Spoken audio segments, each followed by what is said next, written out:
Hello friends, welcome to this video. This is part 2 of the videos on additive group integers modulo in ZN. So if you haven't checked the first video, please pause this and go and check that video, because there we define the group ZN, what are its elements, it's a cyclic group, then what are its generators, how many generators it has, how can we find order of any element, and if an order is given, how can we find and count all elements of that order. So we will start our discussion with subgroups of Zn.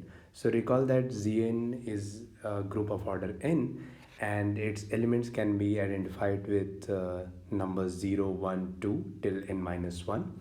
It's a cyclic group, and the operation is addition modulo n, that if you add and the number exceeds n minus 1, then you divide by n and you take remainder as the group element.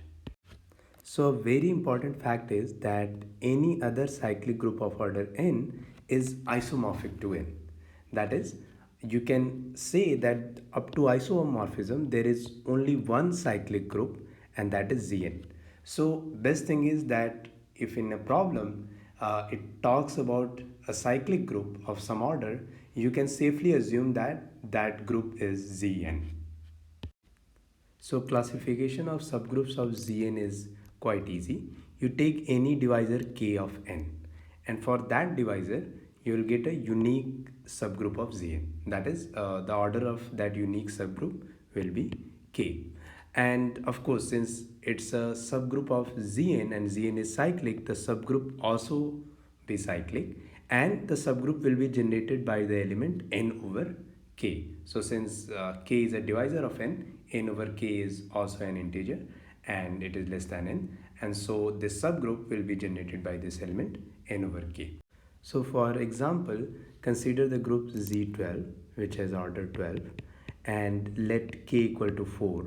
So 4 divides 12. So Z12 will have a subgroup of a unique subgroup of order 4, and that subgroup is precisely h equal to 0, 3, 6, 9. Okay, and of course it will be generated by the element n over k, that is 12 over 4, 3. So you can see that it is generated by 3. The elements are 0, then 3, then 3 plus 3, and then 3 plus 3 plus 3, and 3 plus 3 plus 3 plus 3 is 0. That is 4 times 3 is 0, because 3 has order 4. Another fact about subgroups which can be useful to remember is that suppose H and K are subgroups of Zn, and they are generated by A and B. Okay, then the subgroups, so HK is a subgroup because it's a cyclic groups, it's abelian, so HK will be a subgroup.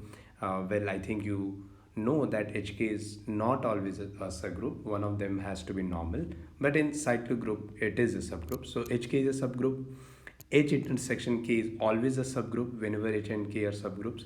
So these two subgroups are generated by the elements A times B and LCM of A comma B, and of course modulo n. So you multiply A and B. If it is greater than n, you take modulo n, and similarly you take LCM of A comma B, it's greater than A, take modulo n. So whatever elements you will get in Zn after taking modulo n, HK will be generated by the element AB modulo n, and H intersection K will be generated by LCM A comma B modulo n. So let's see that by an example. So we are in the group Z12 again, and we are looking at two subgroups, H, which is generated by 3. The elements will be 0, 3, 6 and 9.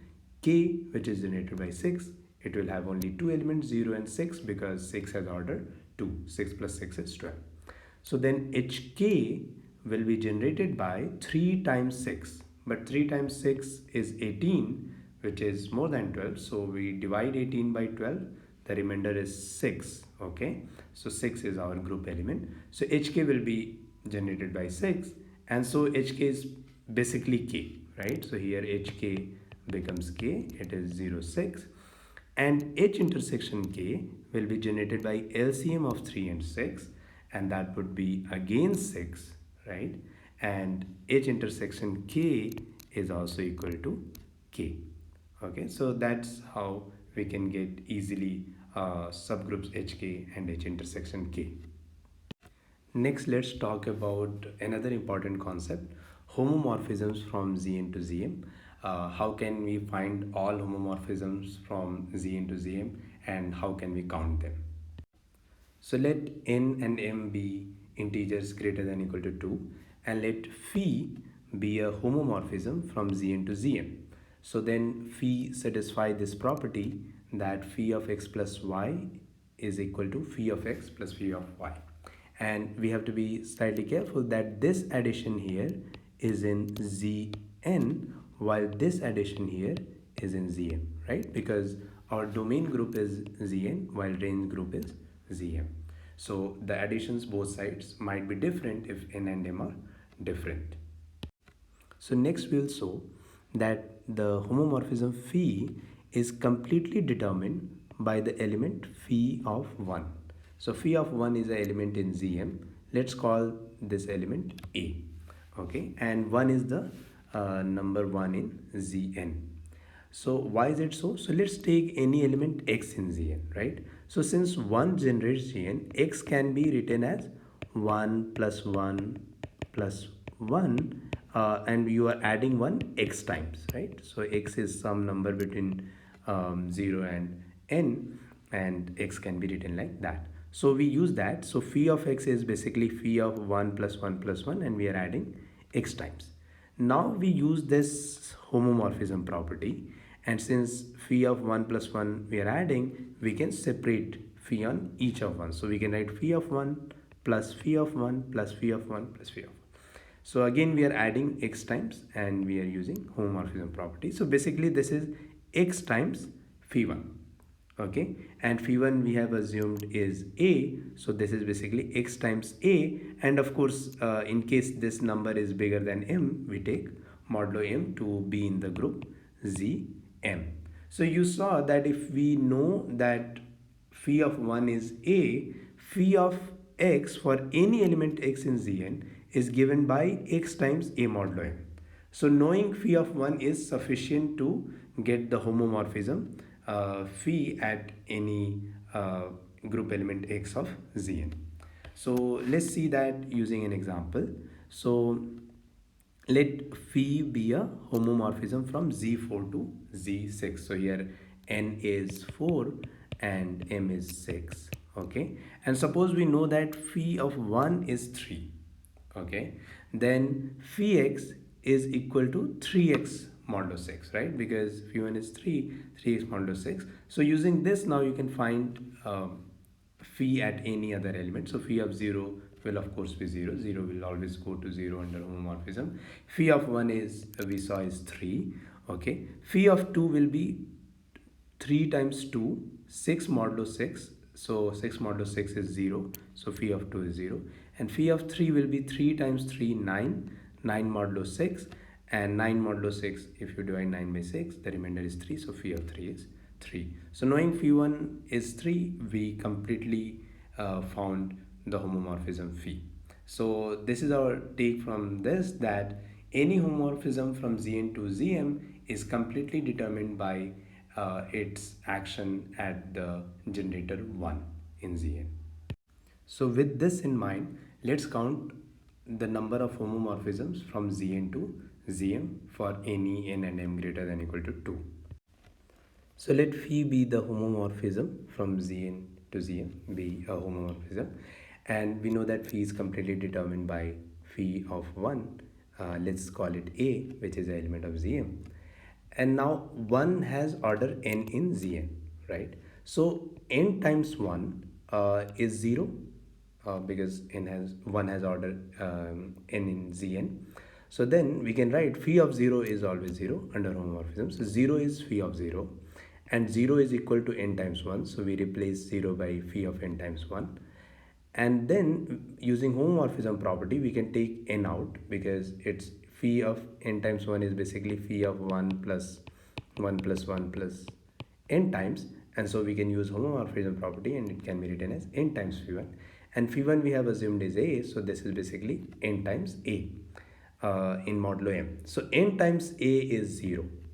Okay, so let's keep this in mind.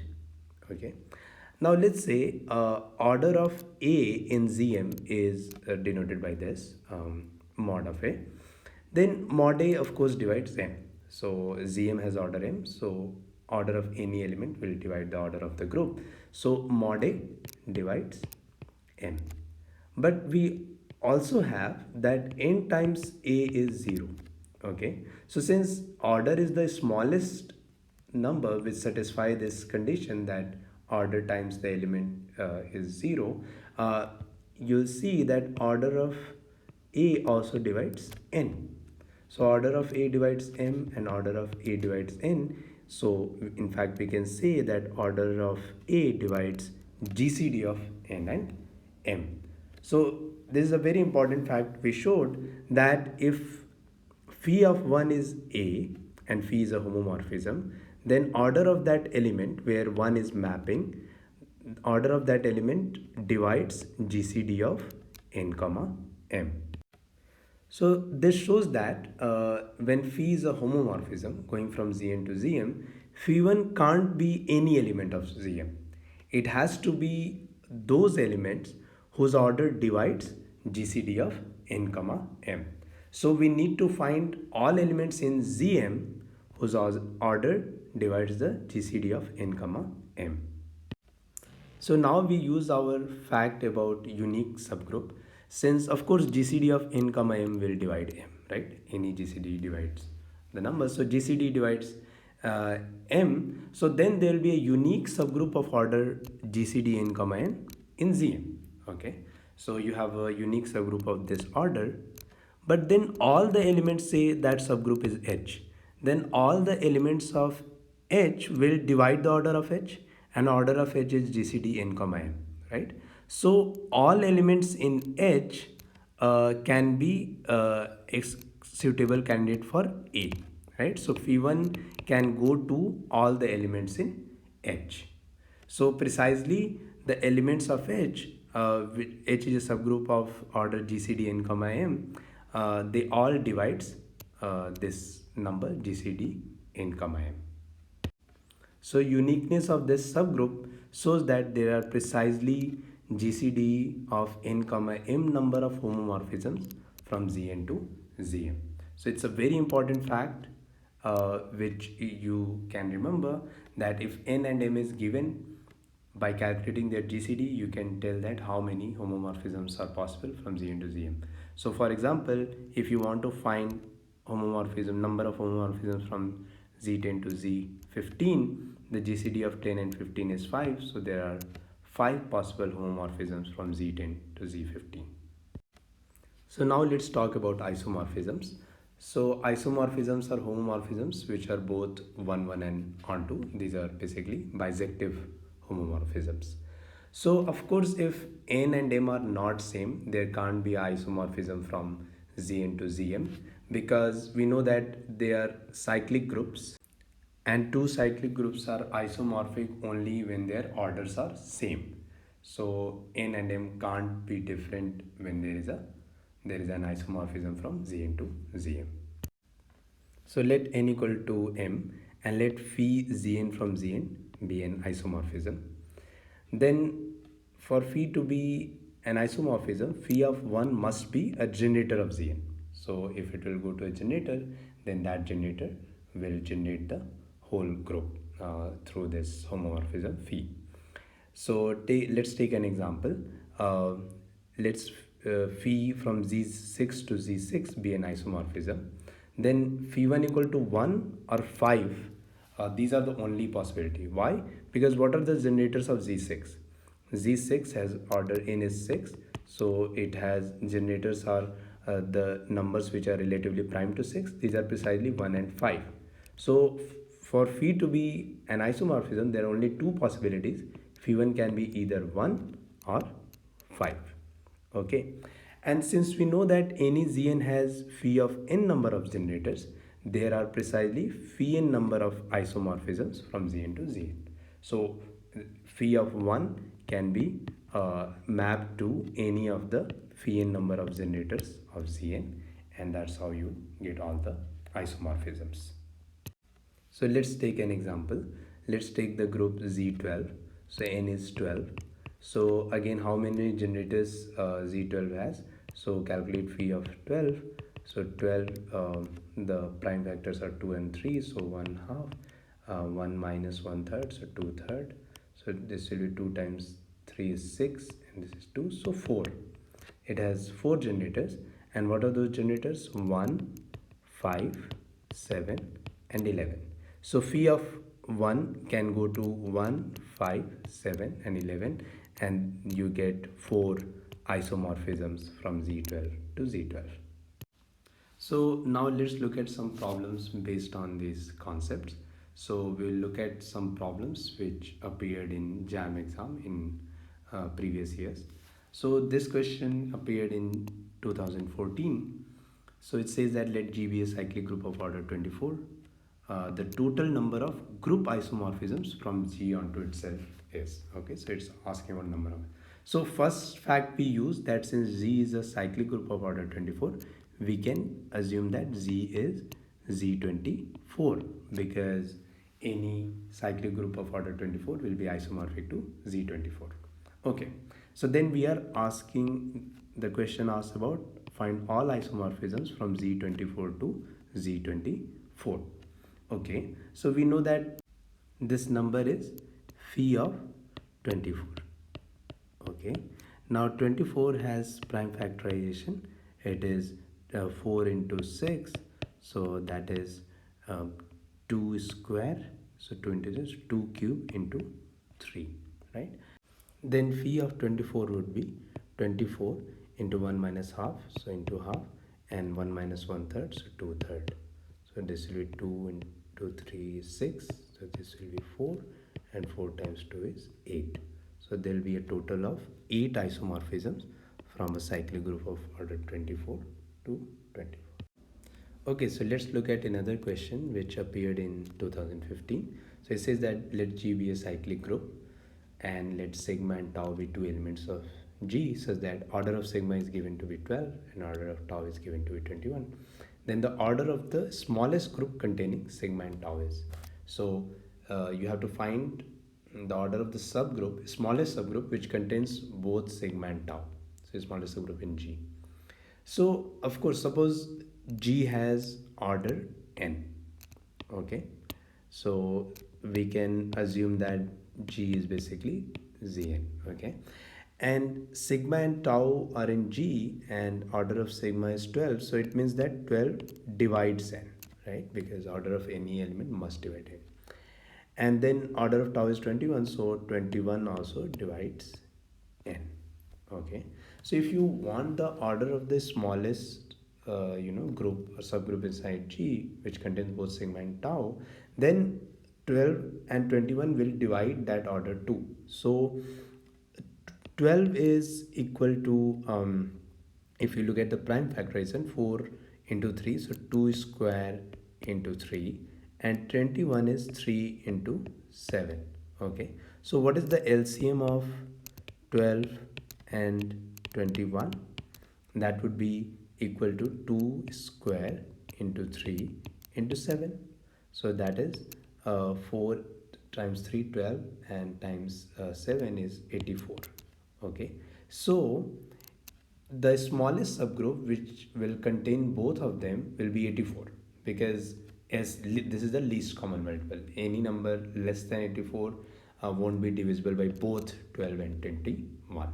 So 84 would be the answer of this question. So another straightforward question which came in 2016 is that what is the number of group homomorphisms from the cyclic group Z4 to cyclic group Z7? And following our discussion in this video, we can say easily that this is equal to GCD of 4 and 7, and these are co-prime numbers, so GCD is 1. So there is only one group homomorphism, that is a trivial homomorphism sending everything in Z4 to 0 in Z7. That is always a homomorphism, and there is only one homomorphism, so there will be fourth one. Okay, so here is a question which came in JAM 2016. Let G be a cyclic group of order 12. So again, I will quickly assume that Z is Z12. then the number of non-isomorphic subgroups of Z is. Now remember our discussion, for every divisor of 12 there is a unique subgroup, and of course all divisors are different, these subgroups will be non-isomorphic because the orders will be different. So what are all divisors of 12? 1, 2, 3, right, 4, not 5, 6, and then 12. Okay, so these are all divisors of 12, and for each of them there will be a unique subgroup in Z12, and of course all of them will be non-isomorphic because their orders will be different. So how many subgroups you get? 1, 2, 3, 4, 5, 6. So there are 6 non-isomorphic subgroups of G. Okay, so here is a very good question which came in 2018. So it says that let G be a group satisfying the property that if F is a homomorphism from G to Z2 to 1, okay? And what this homomorphism does, that it sends every element in G to 0. So basically this is a trivial homomorphism. So whenever there is a homomorphism, so there is basically one homomorphism from G to G. So what we conclude, that there is a only one homomorphism, okay, homomorphism from Z to Z2 to 1. Okay, so then what is a possible group? G is. Okay, so basically you see it's a question like where we want to count the number of homomorphisms from Zn to Z2 to 1. Okay, and so we know that it will be GCD of n2 to 1, but we want this to be equal to 1, right? Because this question says that there is only one homomorphism, trivial homomorphism, so we want it to be 1. So whatever these numbers are, the answer will be 1, for which GCD with 2 to 1 is 1. So let's check. So what is 2 to 1? What is the prime factorization? So let's see. So I think 2 to 1 is divisible by 13. So it will be 13. It will go one time, and so 13 into 17, I guess, right? So 1 9, and yes, so 2 to 1 is 13 into 17. So now you look at 21 is 3 into 7, so 1 itself is an answer. Then 51 is 17 into 3. No, this is not relatively prime. 91 is 13 into 7, not relatively prime. 119 is, I think, 17 into 7, not relatively prime. So these are not relatively prime, so only 1 is the answer. Okay, so let's look at this last problem of this video. This question came in 2019. It says that let H and K be subgroups of Z144. Let the order of H be 24, order of K be 36. Then what is the order of the subgroup H intersection K? Okay, so we know that H and K are both cyclic subgroups generated by some element. So what is that element? Since H has order 24, 144 divided by 24 is 6, and 144 divided by 36 is 4, right? So then H is generated by the element 6 and K is generated by the element 4. So if we apply our discussion, H intersection K is generated by the LCM of 6 and 4, right? Now what is LCM of 6 and 4? That is basically 12, right? So H intersection K is generated by the element 12. So order of H intersection K will be order of the element 12 in Z144, and what will be that? That will be equal to 144 divided by GCD of 12 and 144. But since 12 divides 144, the GCD is basically 12, and you divide and you get 12. So order of H intersection K is 12. So with this video is over, and I have also completed the 2-part series on the additive group Zn. Now I'll be talking about the symmetric group Sn, and you can go to previous year question papers and you can see that there are many questions, and every year you will see questions on the symmetric group Sn. So Please keep checking our channel for more content like this and subscribe to our channel. Thank you.